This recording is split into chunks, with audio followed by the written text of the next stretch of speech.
আপনারা জানেন বিশ্বযুদ্ধগুলো কিভাবে হয়। একটা দেশ শুরু করে, পার্শ্ববর্তী দেশগুলো সেখানে যুক্ত হয়, শুরু হয়ে যায় বিশ্বযুদ্ধ। আমার মনে হয় এখন বাংলাদেশে একটা ক্যাম্পাস যুদ্ধ শুরু করার একটা পায়তারা চলছে। সেটা আমরা বলি আপনি চাইতেন কেন? গুপ্ত বলছে, যে বলছে তারা বলতে দেন। আপনার কাজ আপনি করেন, আপনি তো গুপ্ত না। আর আপনি যদি গুপ্ত হন তাহলে বলবো তাদের কাছে যারা গুপ্ত বা তারা নিজেদের গুপ্ত হিসাবে উপস্থাপন করার চেষ্টা করছে তাদেরকে বলবো আপনার গুপ্ত থেকে মুক্ত হন। এই গুপ্ত রাজনীতি, ক্যাম্পাসে যে কমেন্ট যুদ্ধ আর ক্যাম্পাস যুদ্ধ, এইটা বাংলাদেশের ছাত্ররা আর কিন্তু আগামী দিনে দেখতে চায় না। আমাদের বন্ধুরা অনেকেই বলছেন যে বিগত সময়ে ছাত্রলীগের ভয়ে অনেকে গুপ্ত থাকতে বাধ্য হয়েছিলেন।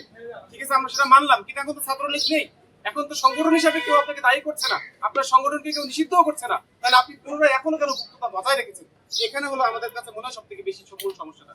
সেজন্য ছাত্র সংগঠনগুলোর প্রতি আমাদের অনুরোধ থাকবে, সেটা হলো যে আপনারা এই গুপ্ত অবস্থান থেকে মুক্ত হয়ে আসেন। এখানে আপনারা দেখেছেন এইবারের সমস্যাটা কোথা থেকে শুরু হলো। আপনারা জানেন বিশ্বযুদ্ধগুলো কিভাবে হয়। একটা দেশ শুরু করে, পার্শ্ববর্তী দেশগুলো সেখানে যুক্ত হয়, শুরু হয়ে যায় বিশ্বযুদ্ধ। আমার মনে হয় এখন বাংলাদেশে একটা ক্যাম্পাস যুদ্ধ শুরু করার একটা পায়তারা চলছে। কিভাবে?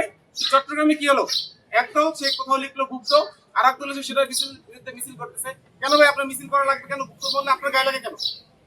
কেউ না হয় গুপ্ত বলছে, কিন্তু আপনি কি গুপ্ত? আপনার তো কমিটি প্রকাশ আছে, আপনাদেরকে আমরা চিনি।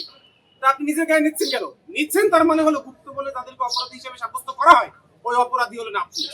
ফলে গুপ্ত বলার কারণে আপনার মনের মধ্যে মূলত কামনা শুরু করে দিচ্ছে।